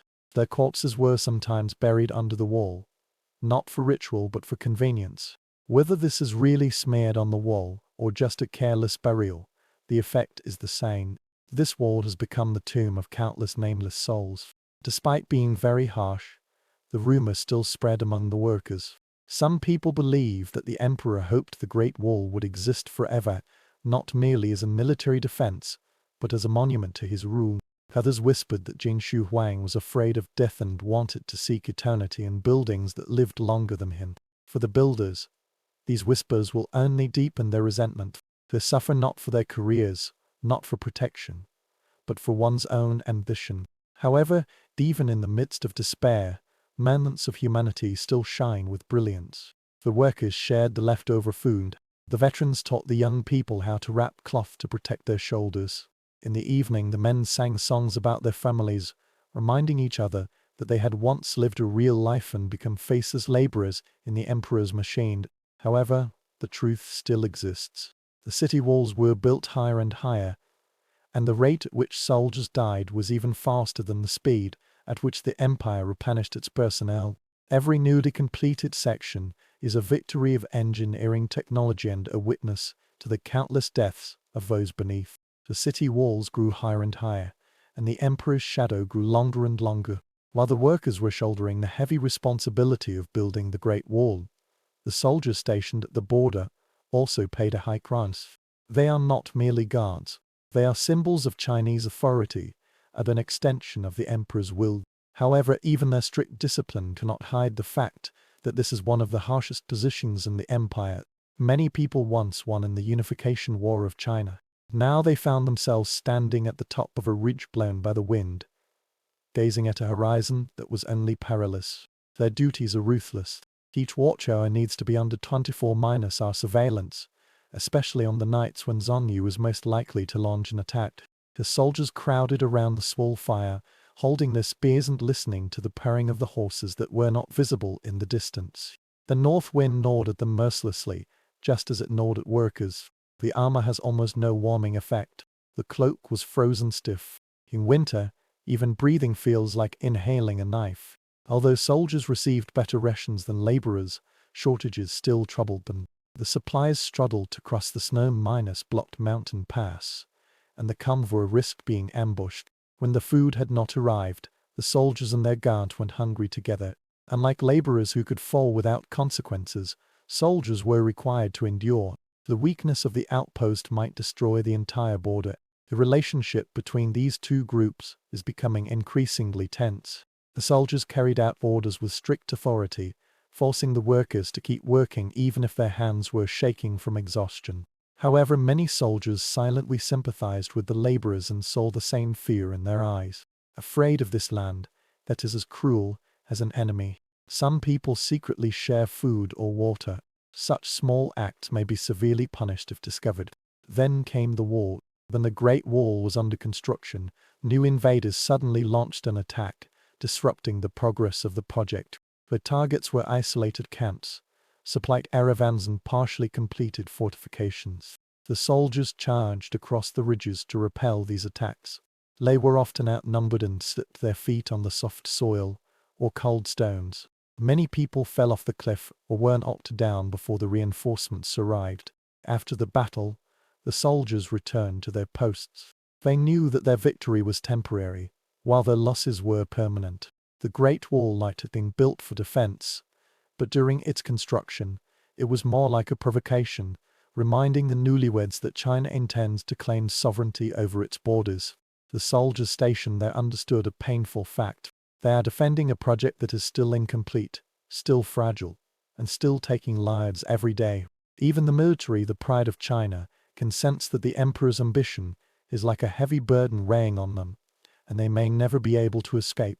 Month after month, year after year, the construction of the Great Wall has become a rhythm, consuming this border area. Start every day in the same way, with the whistle of the supervisor and the click of the tools being lifted. Thousands of feet of people struggled to move towards the next unfinished section. Progress is not measured by mileage but by pain. How many people survived that day? How much of the collapse can be repaired? How many new chapters will be forced to appear before darkness descends again? This wall is not straight and elegant. It winds along the ridge, along the outline of the mountain range, all the way to the valley where the soil is soft enough to mold. Different regions produce different styles. In the west, there are mounds of earth in the northern mountainous areas. There are layers of stone, and in the forested regions, there are wooden fortifications. This patchwork reflects the crazy speed at which the Qin expands. Do your best to build it as long as it stands firm. The progress of these walls made the workers feel surreal. One morning when they wake up, they will see an empty ridge with nothing but a few scattered rocks. When night falls, a barrier will be built on the same ridge, rough but imposing. It is the result of thousands of people breaking, dragging, hammering and shaping the landscape here. The workers often stared at the newly risen parts with a numb expression of both awe and despair. They are building a monument larger than themselves, but they have no right to demand it. Their names will never be recorded. Their families will never know where they died. However, this work has never stopped. During the rainy season, the mud turns into glue, sucking off shoes and trapping carriages until a group of people drag them out. During the dry season, sandstorms devoured the entire construction site, forcing the workers to cover their faces with rags while continuing to hammer the soil into place alone. The thunderstorm destroyed the scaffolding. The earthquake destroyed the parts that had taken several months to build. Every disaster means repeating the same arduous tasks, and there are even fewer survivors. The empire kept sending more people, new criminals, newly conscripted farmers and political prisoners. Some people come with arrogance, while others are terrified, but in the end, they all give in to the same exhaustion. They integrated into the machines and into the slow and ruthless expansion process. A person has no past at the border. There is only the wall in front of him, and only the supervisor behind him. As the Great Wall grew longer and longer, the workers murmured a bitter word in a low voice. The wall is getting higher and higher. The empire is getting larger and larger, but we are getting fewer and fewer. However, driven by a truth, this project persisted. China demands the establishment of a barrier that can reshape the world. The world is being transformed stone by stone and life by life involuntarily. As this wall cuts through the border like a huge scar, its purpose goes far beyond defense. China does not merely aim to keep invaders out. He wants to maintain his empire. This wall became a clear reminder of his authority, traveling further than any messenger could in a single day. This is a genuine declaration, indicating that the emperor's power has extended to the most remote and desolate corners of the world. It's as if he engraved his name on the landscape, asking all who saw it to remember who ruled the world. For many people in the empire, the Great Wall became a symbol of fear rather than pride.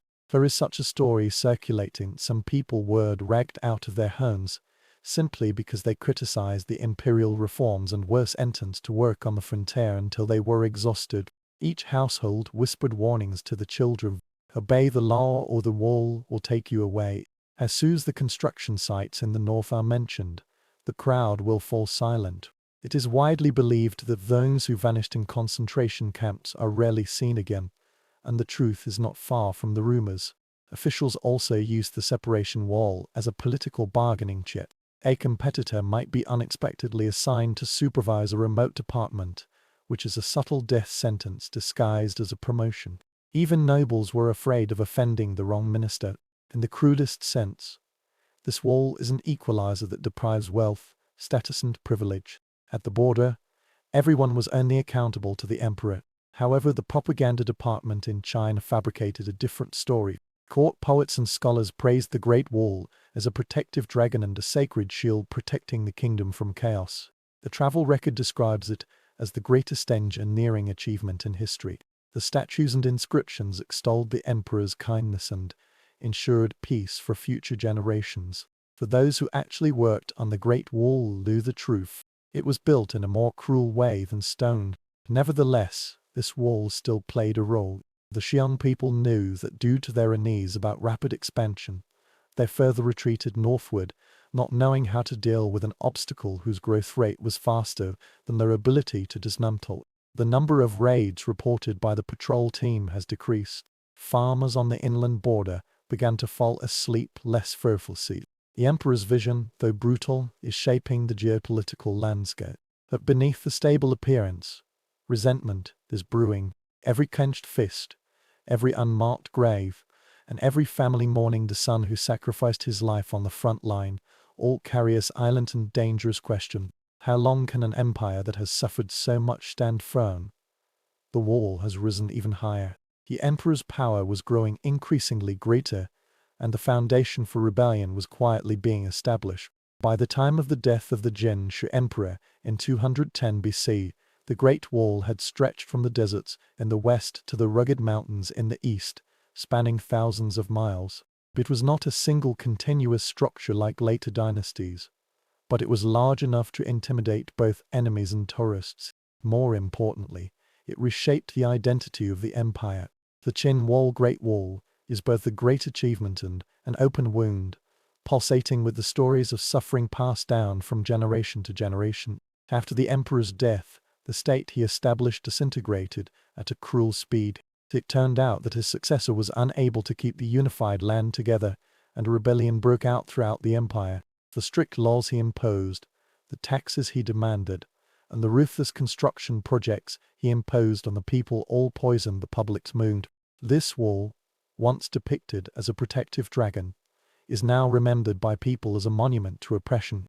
Many frontline veterans joined the uprising, bearing the physical and emotional scars left by their years on the northern ridge. When the Qing dynasty fell and the Han dynasty rose, the new rulers inherited the dilapidated Great Wall.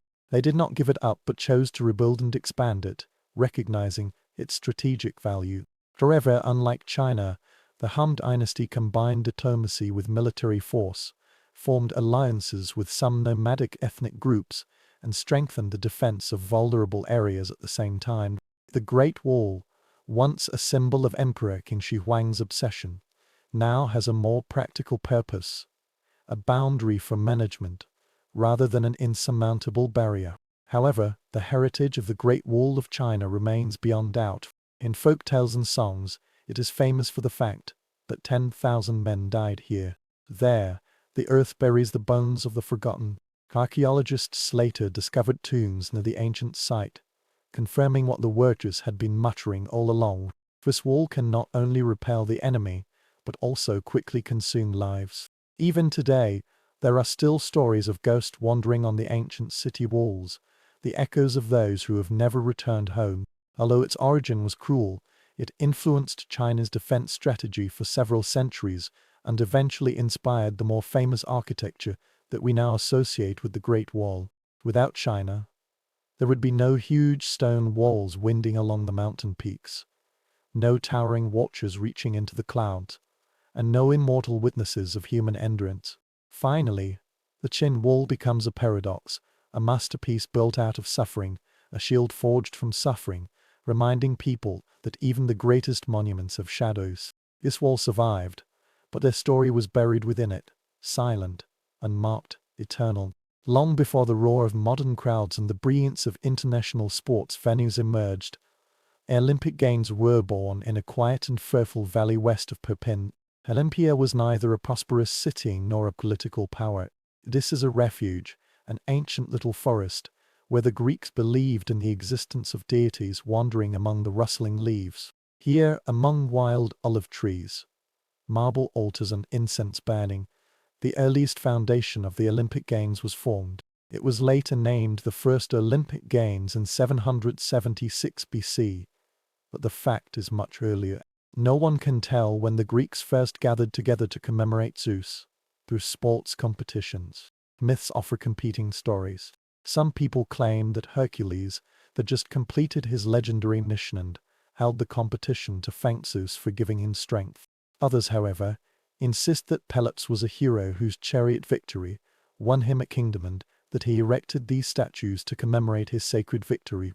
Each version shares a theme. The game begins with humans seeking a place to approach the gods. The sacred status of Olympia makes it a perfect stage. Like the warning city minor states scattered throughout Greece, this refuge does not belong to a single place. Its temples, treasure houses and altars are all neutral sites protected by religious laws. Even if it is an enemy, one should show respect when entering its border, because the Greeks believed that Zeus was watching from the heavens. Every athlete entering the arena not only carried the pride of their city, but also the judgment of the gods. But these games are not merely for entertainment. They are gifts of power, endurance and courage offered to the gods. Victory not only brings honor to the athletes, but also to Zeus himself. Failure is not shameful. Not making the greatest effort is. It is said that an athlete must fight for the glory of Zeus. This reminds us that ambition is allowed, but arrogance is not. When pilgrims gathered from distant lands minus Sparta, Corinth, Athens, Elis minus they came here with a sense of reverence for a sacred pilgrimage, bringing sacrifice, prayer and hymn. Before any competition began and before any athlete was crowned, the priests lit the sacred fire on the altar of Zeus, and its smoke rose into the sky as an invitation to the gods. At that moment, the world of mortals came to a halt. Rituals replaced competition. Piety overshadowed politics. From this sacred space, the Olympic Games were born, not as a sport, but as a sacred dialogue between man and God. A dialogue that will soon unite the entire Greece. To understand the true power of the ancient Olympic Games, one must first understand Greece in the 8th century BC. This is a land brimming with intense independence, proud competition and constant conflict. City-minor states like Sparta, Athens, Ardis and Corinth were not merely neighbors. They are rivals in politics, trade and war. The struggle may last for several generations. The boundary changes with the seasons. Distrust is default. However, every 4 years, something unusual happens. The sacred peace known as Escheriae, or the sacred truce, was declared throughout the Greek world. The messenger from Olympia to the farthest city, minor state, announced that all wars must cease during the upcoming Olympic Games. The soldiers were ordered to lay down their spears. The generals postponed the battle. Even the sworn enemies agreed, if only temporarily, to follow Zeus's will. This truce is not a polite suggestion. This is a sacred duty. Violating it means offending the king of the gods. At best, it is a rash act. At worst, it is suicide. The Greeks believed that the gods watched the games with sharp eyes, always ready to punish those who did not respect their festival. The actual effect is astonishing. The usually dangerous roads suddenly became safe. Pilgrims can walk hundreds of miles on foot, crossing mountains and rivers, passing through hostile areas and unfamiliar cities without fear. Athletes, coaches, poets, merchants and spectators arrived at Olympia in a long caravan, united for a goal greater than politics. For many Greeks, this trip itself was a spiritual transformation. A Spartan could walk with an Athenian without carrying a weapon. Hellene's merchants might have shared a great skin with Thebes' storyteller by the roadside. Such encounters would have been impossible during wartime. In Greece, most of the time was spent at war. The sacred truce also marked the beginning of preparations for the ceremony in each city. The family chooses which athlete to represent them. Noble families take pride in raising their children. The gymnasium and the track were crowded with hopeful competitors. Even the poorest villagers dream of seeing Olympia, perhaps for the first and only time in their lives. Day by day passed, and excitement spread. When the voice of the herald announcing the exact date of the Olympics echoed on the mountain, Greece entered a rare moment of unity. The truce did not eliminate hostility, but it elevated something more important. They all believed that in order to commemorate Zeus and extol excellence, it was worth stopping the endless wars. During those sacred weeks, the Greeks remembered the meaning of being a nation. Finally, all the roads led peacefully to Olympus. With the sacred truce taking effect, the Greek world seemed to take a deep breath and temporarily halted preparations for war. The roads that once belonged to the army are now crowded with pilgrims carrying offerings, travelers in pursuit of wonders and athletes seeking immortality. For many people, the journey to Olympia is as important as the Olympic Games themselves, a pilgrimage of dedication, patience and anticipation. Athletes usually set off several months in advance, accompanied by coaches, family members and supporters. Some people came from wealthy city-minor states, and their entourage returned home in glory. Some people came from remote villages barefoot, carrying only a bronze shield and a bag of figs on them. However, all the people were walking on the same dusty path. All the people were cooking with the same fire by the roadside, and all the people were gazing at the west with the same tension and excitement. Along the way, small towns and shelters offer places for rest, prayer and preparation. The hotel overflowed. Merchants set up stalls to sell oil, salted fish, pottery and amulets that were said to be favored by Zeus. Poets and musicians performed for coins, turning the journey into a touching festival.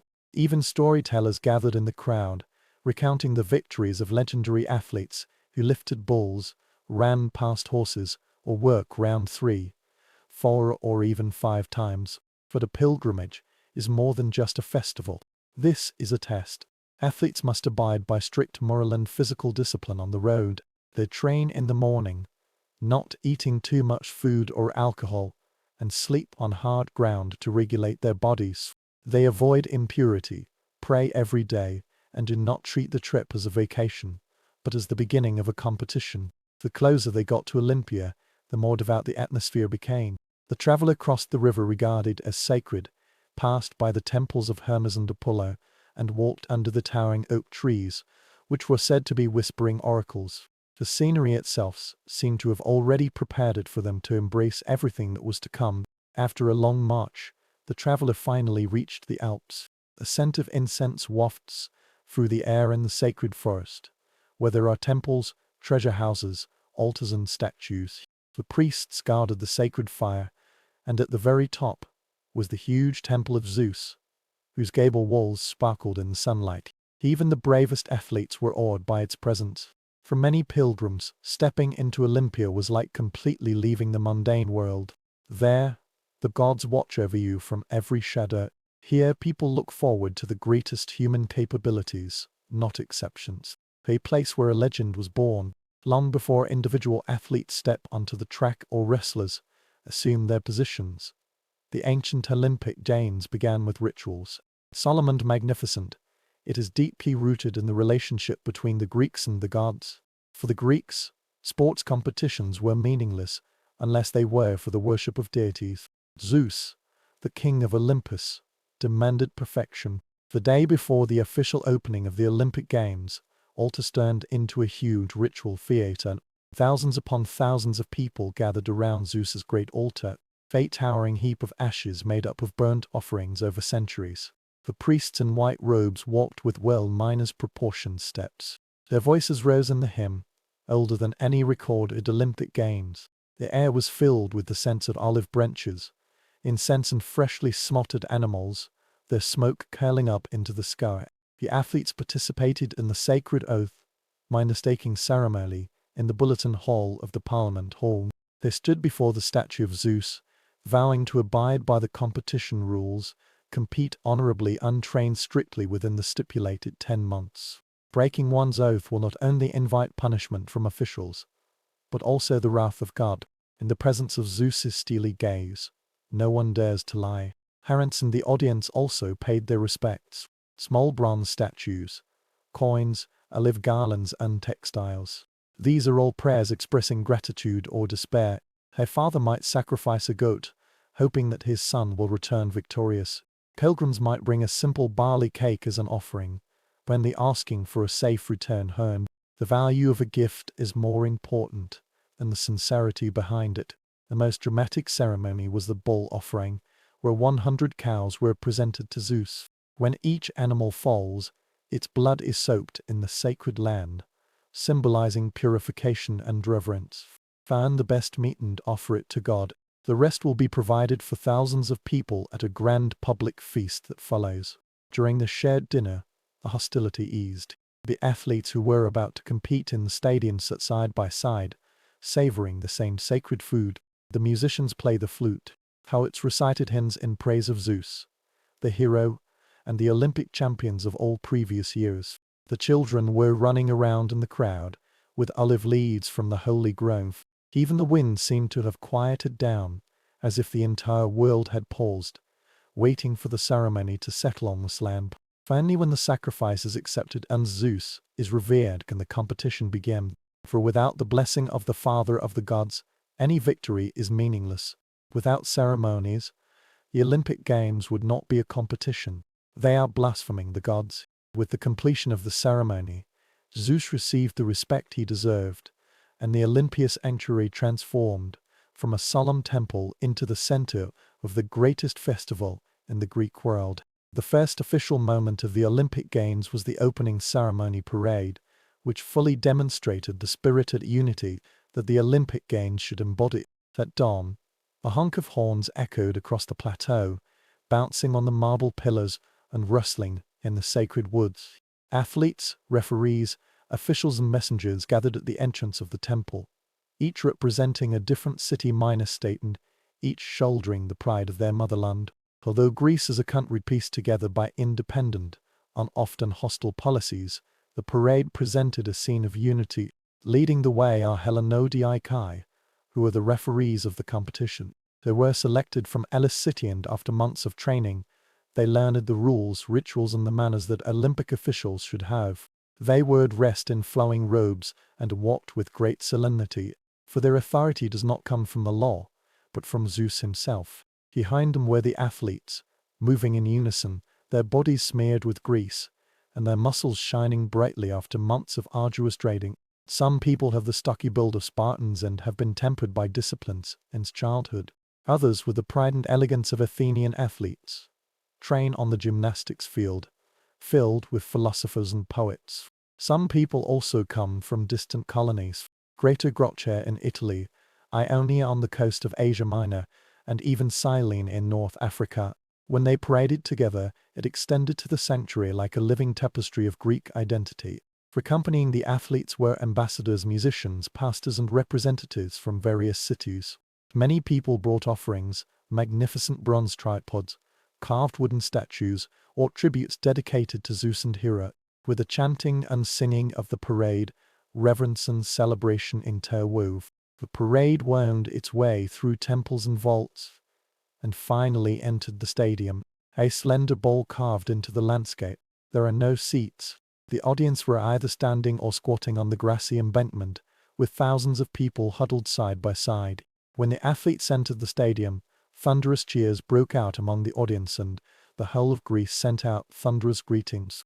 At that moment, the differences vanished. The Spartans stood near the Athenians and did not insult each other. The archives praised the Corinthians. When the sons stepped into the arena of heroes, every household shed proud tears. The opening ceremony parade is not merely the beginning of the Olympic Games. It reminds the fragmented world that on 5 sacred days, all the Greeks walked on the same land under the same sky, facing the same god. When the team ended and the athletes took their positions, everyone's eyes turned to the stadium, a lum-and narrow meadow, directly engraved on the ground. Then, like the marble arenas of the later centuries, the early Olympic stadiums have no stone seats, no towering walls, and no luxurious decorations. Its simplicity is intentional. The Greeks believed that sports competitions should not distract from the purity of competition or the existence of the divine. This is not entertainment. This is a sacred test of human excellence before the gods. The stadium is approximately 192 meters long, which is the length of a stadium. This unit has given the world the term stadium. At each finish line, there is a starting line carved in stone, smoothed by centuries of bare feet. On both sides of the embankment stood audiences of all ages, including solemn priests, nobles in exquisite cloaks, travelers from afar, and even philosophers eager to witness the movement of physical ideals. However, women are prohibited from participating. Only the dear priestess is allowed to enter. For others, games are entirely a male domain. The messenger stepped forward, raised his hand, and there was a moment of silence. His voice resounded throughout the stadium, announcing the start of the first and oldest event, minus equestrian competition, a full minus speed sprint from one end of the stadium to the other. The athletes were all in their positions, their toes pressed into the small grooves on the stones, and their bodies coiled up like bow strings. Their skin sparkles with olive oil, and they gently sprinkle sand on it to help with grasping. There was no runway, no starting gun, only the signal of the herald. A trumpet note pierced through the air. The runner rushed forward quickly. When the athlete waved his arms on raised dust with his legs as he sped across the field, the audience burst into laughter. Everyone wants to prove that they are not only fast but also favored by heaven. They collide with each other, push each other, and desperately accelerate. Victory is determined by a few inches. When the first athlete crossed the finish line, a burst of cheers swept across the entire stadium. His name will live on forever, not as the champion of one's own city, but as the winner of the Olympic competition. But sprinting is just the beginning. In the days to come, there will be wrestling, boxing, brutal wrestling, chariot races, and pentathlon competitions that test strength, skill, and endurance. However, standing in that stadium and hearing the thunderous footsteps and the shouts of thousands of people, a fact became clear. The Olympic Games are not merely a competition. They are the declarations of human potential, accomplished under the watchful eyes of Zeus. Every athlete who sets foot on this sacred land knows that this is the place where humans prove themselves worthy of being remembered. Although the sprint kicked off the competition, it was only the first spark of fierce competition. The ancient Olympic Games were held as a series of events, not only for entertainment but also to measure all human capabilities. Winning Olympia is attaining immortality, because the Greeks believed that true excellence, arteta, was the closest to God for mortals. Wrestling is one of the most popular competitions. It is a contest of strength, balance, and willpower. Wrestlers apply olive oil to their bodies and then sprinkle dust on them to enhance their grip strength. With their hair tied up and their bodies shining brightly, they entered the sandy arena like living statues. Victory belongs to the athlete who forces the opponent to touch the ground 3 times. The battle is silent and intense, yet it appears very elegant. The two bodies interweave in the dance, testing every muscle and every breath. Later, boxing emerged, which was much more brutal than modern boxing. The soldiers wrapped their hands with a belt called him-anties, sometimes reinforced with wool or metal. There are no rounds, no heavyweight classes, and no time limit. At the end of the game, some people fell down, surrendered, or died. The face was shattered, the ribs were broken, and the teeth were scattered on the beach. However, the audience respected these boxers, considering their courage as a sign of respect for Zeus. However, this fight was a true test of the fearless spirit. The mixture of wrestling and boxing has almost no rules.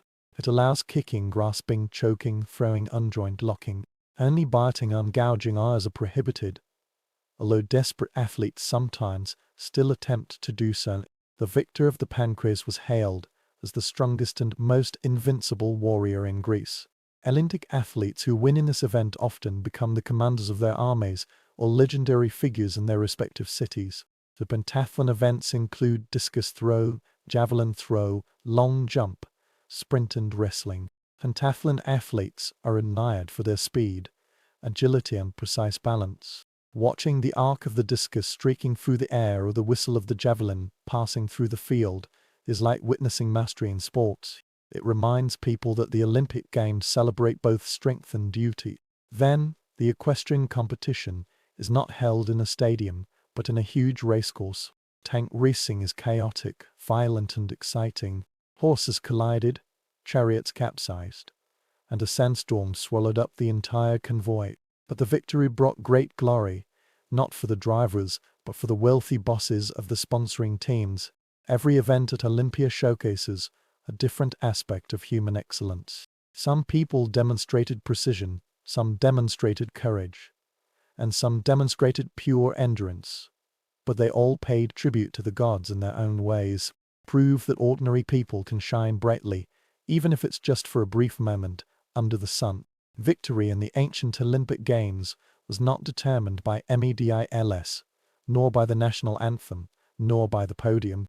A judge raised his hand and shouted a name loudly, and in an instant, everything was decided.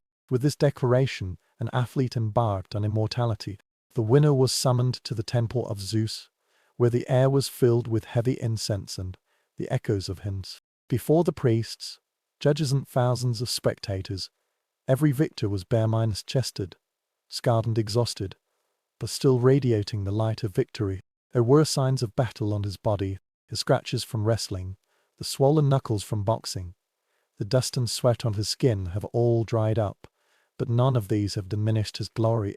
Winning in Olympia was a blessing from heaven. The coronation ceremony began with a tribute to Zeus. A priest cut branches from the sacred olive tree, which was believed to have been planted by Hercules himself. These long and thin branches were woven into a simple garland, CINOS, without gold or jewels, only olive leaves, a symbol of peace, virtue and purity. However, this simplicity is deceptive.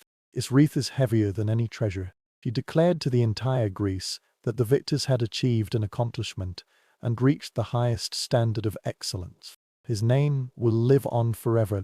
The city-state where he lived would celebrate him as a hero. The poet might make him immortal. The sculptor might carve his portrait for the altar. Generations will mention him. When the wreath was placed on the winner's head, the crowd erupted, not with polite applause, but with thunderous shouts, calling out his name, and sometimes even tears. People who have come from afar feel honored to witness history. The children's eyes sparkled. The old soldiers nodded respectfully. Even his opponents, those who were defeated by him, often embraced him and acknowledged that his achievements were sacred. But the celebration did not end in Olympia. When the champions returned to their hometowns, they were welcomed like conquered heroes. Sometimes the city gates were demolished so that the victor could enter through a gap, symbolizing that his victory made the city stronger. Some people enjoy free meals for life. Others received pensions, statues, and even political positions. However, most warriors insist that these mundane honors are secondary. The most important thing is the wreath. They glorified Zeus and their city, and proved their worth before all the Greeks. For in the sacred valley of Olympia, even the shortest moment of victory was carried by the leaves of a simple olive crown, echoing for centuries. When the final competition ended and the winner was crowned, Olympia gradually returned to its sacred tranquility. The athletes packed up their equipment, the priests extinguished the flames of the ceremony, and the caravan began its long journey home. But the echo of the Olympic Games has not faded. It lingers, sings, is engraved on the stone, immortal.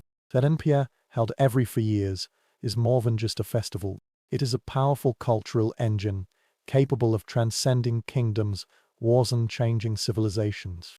The competition itself has become a sign of time.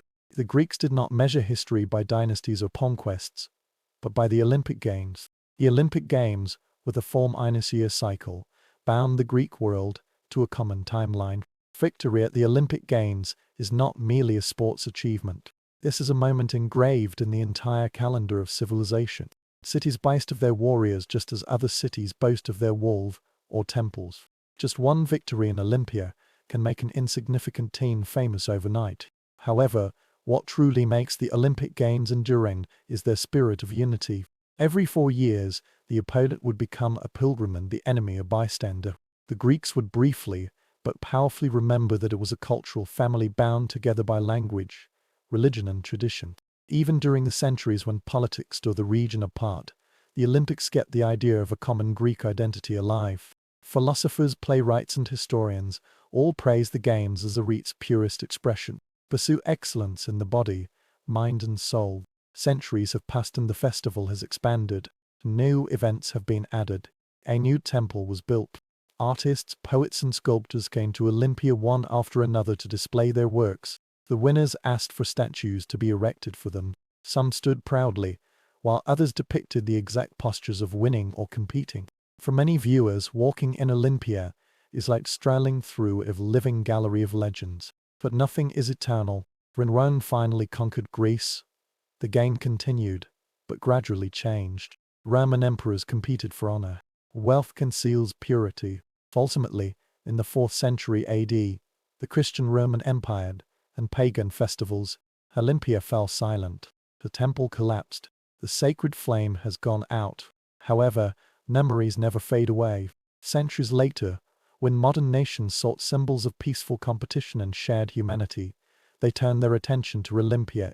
They restored the Olympic Games, no longer treating it as a religious festival, but as a global sports event. All the grandeur, technology and world-wide influence of today's Olympic Games are descendants of that humble spring in 776 BC. It was originally offered to Zeus in a sacred feast and later became a tradition that crossed continents. It reminds us that even in a divided world, humanity can unite, even for just a moment, to demonstrate the extraordinary potential of the human spirit.